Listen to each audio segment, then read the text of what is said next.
Hello friends, welcome again in Shubham's cookbook. और आज मैं आपके पास कोई एक पर्टिकुलर रेसिपी लेके नहीं आई हूँ, बल्कि पूरे वीक का मेन्यू प्लान और उसकी प्रिपरेशन लेके आई हूँ।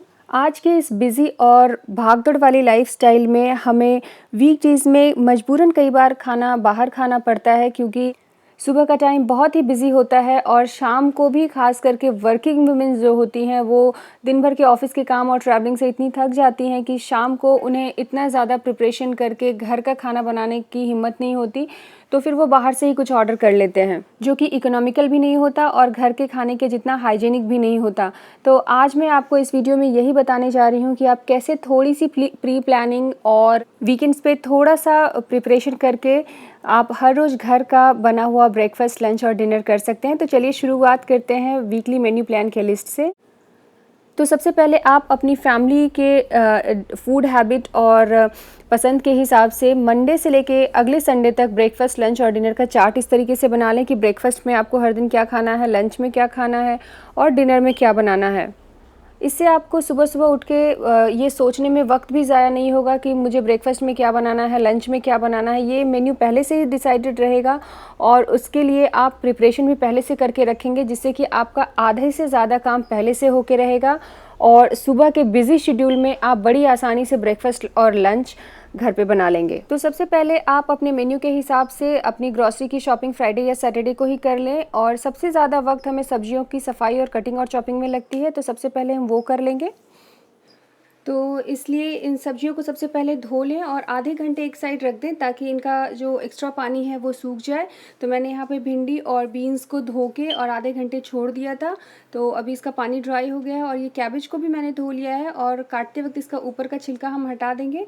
और इन सब्जियों को फिर बनाते वक्त हम धोएंगे नहीं, डायरेक्ट फ्रिज से निकाल के बना सकते हैं। और गोभी को आप बगैर धोए काटें, क्योंकि ये मेरा पर्सनल एक्सपीरियंस है कि जब भी मैं गोभी को धो के और रखती हूँ तो वो जल्दी से गलने लगता है या ख़राब होने लगता है। लेकिन अगर गोभी को आप बगैर धोए काट के रखेंगे और जब उसे आपको यूज़ करना है उस वक्त धोएंगे, तो गोभी 8 से 10 दिन तक फ्रिज में बहुत अच्छी रहती है और गलती नहीं, ख़राब नहीं होती। मेरे मेन्यू प्लान में एक दिन लौकी की भी सब्ज़ी है, तो इसे भी हम पहले अच्छे से धो लेंगे और उसके बाद फिर इसका छिलका हटा के काटेंगे। इसके छिलके से भी आप एक सूखी सब्ज़ी बना सकते हैं, जिसकी रेसिपी मैं जल्द ही आप सबके साथ शेयर करूंगी। तो यहाँ पे देखिए, सबसे पहले आप भिंडी को काटना शुरू करते हैं। इसके लिए आप सबसे पहले इसके दोनों एंड्स को इस तरीके से काट लें और भिंडी काटते वक्त आप बीच बीच में एक नींबू के छिलके से चाकू को बीच में रगड़ दें इस तरीके से। तो इससे जो भिंडी में एक स्लाइमी लिक्विड होता है वो चाकू पे नहीं चिपकता और आप बहुत अच्छे से भिंडी काट सकते हैं। तो इसी तरह से मैं सबसे पहले इसके एंड्स को ट्रिम कर लेती हूँ और उसके बाद आप इन भिंडियों को अपने मन चाहे शेप में काट के एक साफ़ एयर टाइट कंटेनर में रख के फ्रिज में रख लें और जब ज़रूरत हो उसे निकाल के डायरेक्ट यूज़ करें। मेरे मेन्यू प्लान में एक दिन भिंडी की गीली सब्ज़ी है, तो उसके लिए मैं ये बड़े बड़े भिंडी काट रही हूँ, और एक दिन सूखी सब्ज़ी है तो उसके लिए इस तरीके से ये पतली वाली भिंडी काट रही हूँ, जिससे मैं कुरकुरी भिंडी बनाऊँगी। और बीच बीच में नींबू के छिलके से इस चाकू को रगड़ते रहे ताकि भिंडी स्मूथली कटता रहे। तो इसी तरीके से मैं सारी भिंडी को 2 पार्ट में डिवाइड करके ये 2 शेप्स में काट के रख लूँगी। और इसके बाद अब मैं बीन्स काटने जा रही हूँ। तो बीन्स काटते वक्त भी मैं सबसे पहले इसके दोनों एजेस को ट्रिम करके और इसके जो भी रेशे वगैरह होते हैं उसे निकाल लेती हूँ और उसके बाद फिर इसे मैं काटना शुरू करती हूँ।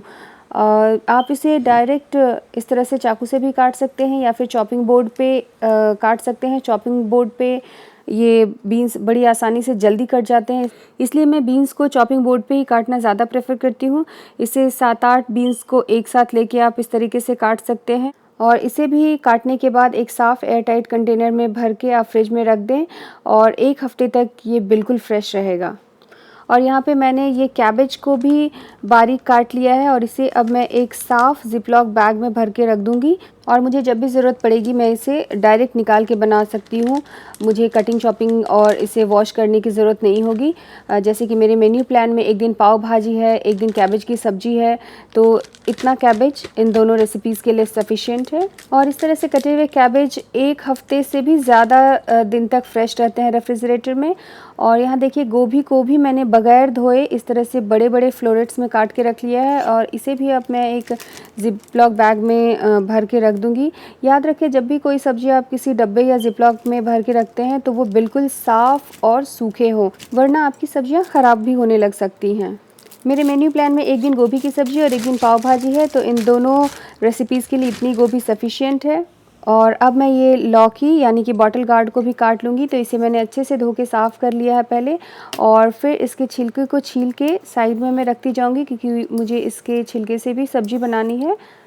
तो सबसे पहले मैं इसके लिए इसके छिलके को अच्छे से बारीक काट के रख लूँगी। तो इसे इस तरीके से काटने के बाद फिर इसे भी एक साफ़ डब्बे में भर के हम फ्रिज में रख देंगे। और अब मैं ये लौकी काटने जा रही हूँ। लौकी काटते वक्त इसके दोनों एंड्स को आप इस तरह से स्कूप करके निकालें, जिससे कि एक्स्ट्रा बॉटल गार्ड या लौकी वेस्ट नहीं होगी। ये देखिए, इसको भी मैं यहाँ पे इस तरह से स्कूप करके निकाल लूँगी। और इसे भी अब आप अपने मनचाहे शेप में काट के रख लें। मुझे इस लौकी से प्लेन सब्ज़ी बनानी है, इसलिए मैं इसको इस तरीके से छोटे छोटे टुकड़ों में काट रही हूँ। आपको अगर इसका स्टू बनाना है या फिर कुछ और सब्ज़ी बनानी है तो आप अपने मनचाहे शेप में काट के एक साफ़ डब्बे में भर के इस तरीके से इसे भी रेफ्रिजरेटर में रख लें। और यहाँ पे देखिए, मेरे मेन्यू प्लान के हिसाब से मुझे जितनी भी सब्जियाँ इस हफ्ते बनानी है सबको मैंने काट के धो के रख लिया है। तो अब मुझे बस बनाते वक्त इन सब्जियों को निकालना है और बनाना है। तो मेरा आधे से ज़्यादा काम यहीं पे हो गया। इसके अलावा आप धनिया की पत्ती और पुदीने की पत्ती को भी साफ़ करके थोड़ा सा फ्रिज में रख लें, ताकि जब भी आपको ज़रूरत हो आप इसे डायरेक्ट फ्रिज से निकालें और यूज़ करें। लेकिन पत्तेदार सब्जियों को आप कभी भी धो के नहीं रखें, इसे बग़ैर धोए रखें, वरना ये गलने लगते हैं। और धनिया पत्ता को स्टोर करने के लिए इसका जो ये रूट वाला पार्ट होता है, इसको आप काट के अलग कर दें, और इसमें जो भी गली पत्तियाँ हैं या फिर सूखी पत्तियाँ हैं उसे आप निकाल दें। और फिर इसे एक किचन टॉवल में अच्छे से लपेट के एक एयर टाइट डब्बे में बंद करके रख दें। और यही सेम प्रोसीजर हम पुदीने की पत्तियों को स्टोर करने के लिए भी करेंगे। तो इसके लिए भी आप पुदीने की पत्तियों को अच्छे से इसकी गली और सूखी पत्तियों को निकाल लें। इसके एक्स्ट्रा जो हार्ड स्टेम्स होते हैं उसे भी आप तोड़ के हटा लें, और एक साफ़ किचन टॉवल में लपेट के इसे भी एक एयर टाइट कंटेनर में रख दें। ऐसा करने से ये धनिया और पुदीने की पत्तियाँ 8 से 10 दिन तक रेफ्रिजरेटर में बिल्कुल फ्रेश रहती हैं।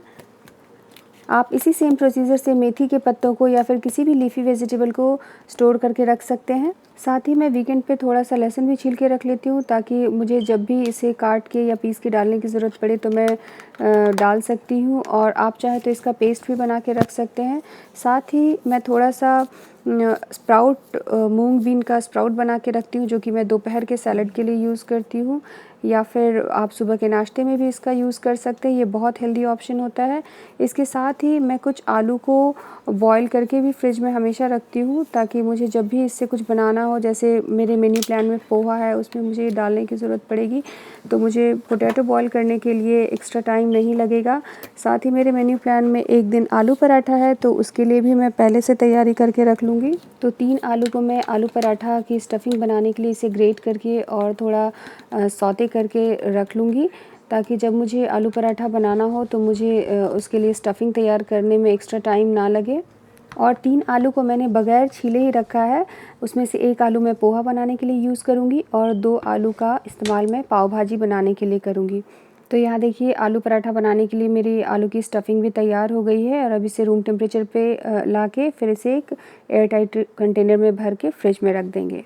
इसके साथ ही मेरे मेन्यू प्लान में एक दिन पनीर पराठा है, तो उसके लिए मैं फ़्रेश पनीर बना के घर पे ही रखती हूँ। मैं हर हफ्ते थोड़ा पनीर बना के घर पे रखती हूँ। ये बनाना बहुत ही आसान है। इसकी डिटेल वीडियो भी मेरे चैनल पे ऑलरेडी है, तो आप उसे देख सकते हैं और घर पे बड़ी आसानी से फ़्रेश पनीर बना सकते हैं।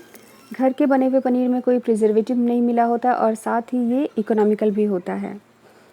इसके अलावा मैं 3 से 4 दिन के लिए आटा भी गूँथ के रख लेती हूँ, और मिड वीक में मैं फिर से एक बार आटा गूँथती हूँ, क्योंकि 3 से 4 दिन के बाद आटा उतना फ्रेश नहीं होता।